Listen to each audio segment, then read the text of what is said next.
Welcome back to Runebound 2nd edition. Yes, there's some funny looking things out on the board because I forgot a couple of things last time. The first thing I forgot is the very first encounter I did is I should have collected 3 gold and I didn't. So I'm going to take that now. It adds to a huge pile that I have. And you'll see the funny dice here because this particular card, when it comes up, it has this little star symbol at the bottom. And it means you are supposed to replace all of the encounters that have a star symbol on the board. So you'll see here, no, I can't quite, I guess you can see it's a green symbol, and here there's a yellow with a starburst on it. All of those should be replaced with new encounters. So I'm just going to go ahead and do that. That's probably not going to affect a whole lot because I want to be moving north anyway. So I'm going to go ahead, replace these with new tokens, and we're going to roll movement dice and see where we can get to. Alright, so we're going to roll movement dice. Now remember last episode we got beaten up pretty badly. We're pretty badly damaged. We have 9 experience though, so we want to get to town. So we're going to roll the dice, and we're going to hope that we can use these to get to Frostgate, which is 4 spaces away. Let's go to the board, allocate the dice, and see if we can get there. Alright, the dice are looking good for us. So we have a plane symbol, we can move here. The mountain, we're just going to bypass that encounter. We have a plains to move here. We have a river, and then it doesn't matter what that one is. So we do make it to Frostgate. So that's exactly what we wanted to do. I'm going to go over to the character area because it's going to be a lot of stuff going on. But before we do that, we enter Frostgate and we pull a market card. And we have a inexpensive Ruin Apprentice, which we will likely not hire. But sitting there right now is a much more expensive ally, Ingan the Bold. And I'm thinking that I may actually hire this one. We'll take a closer look when we go over to our player area. All right, so looking at our player area, it looks like a giant mess. We have 16 gold, 9 experience points to level up. We have a bunch of trophies underneath our Master Huntsman. Lots of damage, lots of fatigue. I'm going to try and do this in somewhat of an orderly manner. So first thing I'm going to do is I'm going to sell my trophies. I have 1 blue one and 1 yellow one. That's going to give us a total of 7 gold. So we basically sell those off in the marketplace, and that's going to give us 7 gold. So we're going to add the 7 to our giant pile here. We have tons and tons of gold. Now it costs 1 gold to remove fatigue, all of the fatigue from a character. So we're going to spend 1 gold to get the fatigue off of Rune Master Barris. We're going to spend another 1 gold to get the fatigue off of us. And now it costs 1 gold per injury. So we're going to spend 6 of it to get rid of all of the damage on both us and Sister Celia. So that cost us 6 gold to do that. Going to the local medic. And now that still leaves us a lot of gold. We have 3, we have 6, we have 9 experience points. We're going to take all the tokens and we get to level up 3 times, which is a lot. And so I'm going to take one of the level ups is another melee. 1 level up, I am going to take another ranged, and I think I'm just going to go ahead and take another melee. So that's going to be 3 level ups. So now we have a ton of melee attack, and I'm relying on Rune Master Barris to pull up the slack in the magic department. Now, we do have an ally that I'm really interested in buying, and it's this guy right here. If this is going to focus, I hope it does. He costs 8 gold.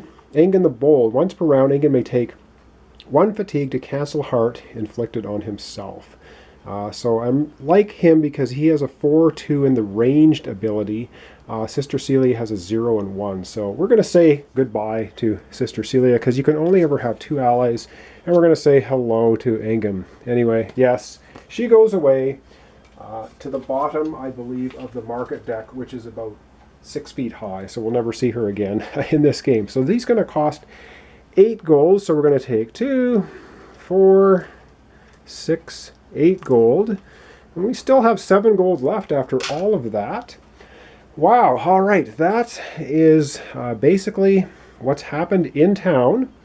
And now we're going to go to the doom track and see if it advances. We don't want it to. All right, let's roll low. We need lower than 14. And we roll a 7, so that's okay. We're just going to advance down here to the 13, but our main doom tracker stays where it is. All right, back to the main board. Let's take a look where we are and what we want to do. Now, we still have, unfortunately, the forests are on fire. So every time we go into a forest space, we need to take a fatigue. So that's kind of annoying, but let's go and take a look at where we can go. All right, so we're sort of at the top of the world here. We have a bunch of 2s around us, but we really need to hit the 3s. Now, unfortunately, that 3 isn't a forest space. We're going to have to take a fatigue. Maybe we can get to this one or this one and deal with it. I don't know. Let's get to rolling our movement dice and see where it can take us. All right, movement dice. Where are we going to go? We have, again, lots of rivers. We have a couple couple hills, no mountains, though. And that's unfortunate because we want to get to those 3s. So, I don't know. I'm not sure what we're going to do here. I will have to look at the dice and find out where we can go. All right, so I don't really want to have to do this, but I don't have too much choice. We have a river here. We have a plains here. We have a hills here. And I'm going to move spending a fatigue to take any die, change it to anything I want, which I didn't have a forest, but I'm going to spend 1 fatigue as my special ability, and of course the forests are burning, cost me another fatigue. So that's going to be 2 fatigue on my character, but it got us to a blue encounter. So let me just zoom out a bit here, and we're going to see what we're running into this time. All right, so as we know, these purple/blue encounters are nasty. And this time we run into Margo's hatchlings. Okay, visions of Dragon Slayer the movie coming up here. 4 health, which doesn't sound too bad. It says, just as you realize the significance of the dozens of empty shells, the hatchlings are upon you. Very quickly you realize that what they lack in sheer physical prowess, they make up for with their flaming breath. Oh, great. Reward is 6 gold. 18 and 5 on ranged. I guess that's for their flaming breath. 13-1 melee. 14 and 2 for magic. All right, this looks like a straight up fight. Let's get to the dice tray and see what we can do. All right, I think this is going to be pretty ugly. I was going to use Ingan the Bold in ranged, but that's 18 and 5. So if he doesn't hit the hatchlings, he will be killed. He only has 4 health. He can avoid one of them, but that's 5 damage. I guess I'm going to have to go for defense. I have a +8, and I need 18, so I'm going to have to get 10, or I'm going to take 5 damage. 17, so that's not a problem. I have defended from the dragon's breath, and now I am going to attack him melee.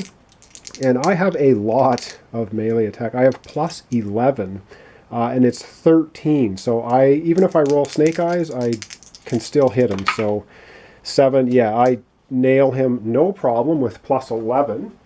So that's going to be 2 damage. And now we have Ruin Master Barris +5, and he'll do 3 damage. He needs a 14, or he will take 2 damage himself. He gets 8. He is 1 shy, so 5, 6, 7, 8. 13, and he is going to take 2 damage for that. Didn't quite cut it. That's not good, but these are blue challenges. They're pretty tough. So back over to me. I'm going to defend again on the ranged. And I get an 8, and 8 and 6 is 14. I actually fail, but Barris here can take a fatigue and have me re-roll my combat dice. So I'm going to have him do that, and I'm going to try and roll better. 9 and 8, 17, much better. So I do defend in the ranged. Now back to melee. I cannot miss because I have +11. So we'll roll it anyway. 6 and 11, no problem. 2 more damage. Margo's hatchlings are destroyed, but we took a little bit of damage and fatigue there to do that. All right, we're going to receive 6 gold. So let's go over to the play area and get our rewards. All right, so that was a pretty good score for us. Now that was in a forest region. So as the Master Huntsman, I'm going to put the blue card underneath here. When we go to town, we can sell it for 4 gold. And we get, of course, the 3 experience points, which is going to be good for another level. And don't want to forget, we also get 6 gold. So we're going to add that to our total. And yes, we have a damaged Ruin Master Barris. I'm fatigued looking. And let's go over to the Doom track. I don't want to, but we'll have to do it anyway. All right, Doom track time. Let's roll 12 or less. 9, 10. All right, that's good. Means we're not game over yet. I think we're going to do one more turn here.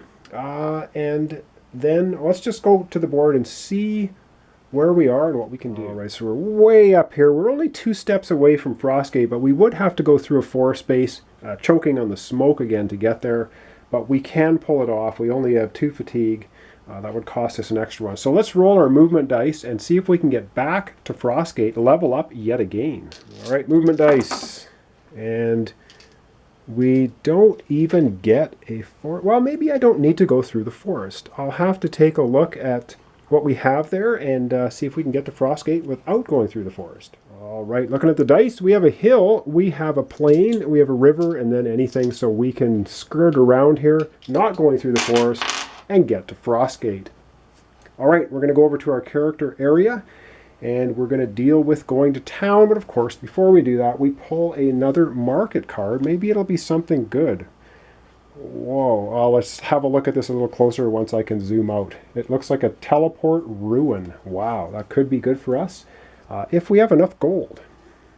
All right, so looking at our character area here, yeah, we're not going to have enough gold, I don't think. Although we can sell our blue card for 4 gold. So we're going to do that right now to start off in town. So we're going to get 4 gold for that.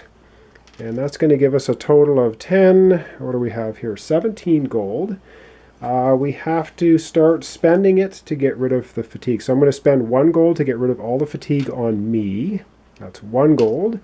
I'm going to spend another gold to get rid of the fatigue on Ruin Master and 2 more, so that's a total of 3 gold to get rid of his fatigue and his wounds, and that leaves us with 13 gold, which is just enough to buy the teleport ruin. It says, before moving, activate and take a fatigue to test your magic. Oh great, that's my worst ability. If your hero succeeds, move to any space on the board. If you fail, roll 4 movement dice and move normally. Still, that is a pretty awesome thing, especially when we're getting near the end game here. So I think we're just going to suck it up. We're going to buy the teleport ability, and I get to level up. And you know what I'm going to do? I'm going to take the 1 level up, and I am going to add a +2 on my magic for my level up. All right. And so, yes, of course, we have to spend all of our gold. So we have no gold left, but we have an awesome teleport ruin now. All right. We're going to go back to the Doom track and see if it's going to advance. And let's hope it does not. All right, it's lovely Doom track time. Let's hope we roll 11 or less. And we roll a 14. That is really way too high. And so we're going to advance 1 here, reset back to 14. And that's pretty terrible. We're 2 steps away from losing the game. So let's go back to the main board, have a look at what's going on there, and try to see where we can go. All right, so we're in the top of the world here, sort of in the middle of nowhere. However, we do have the teleport ruin now, so we can jump anywhere we want if we want to test our magic to do so. And if we succeed, we get to go anywhere we want. And if we fail, we only get 4 movement dice instead of 5. So that's a pretty awesome artifact to have. Anyway, that's the end of this episode. We're getting really close to the end. It's possible that next episode might be it. Anyway, thanks so much for watching. Thanks for subscribing. Join me next time for what I think will probably be the conclusion to Runebound 2nd Edition, my solitaire playthrough. Again, thanks for watching along, and we'll see you next time.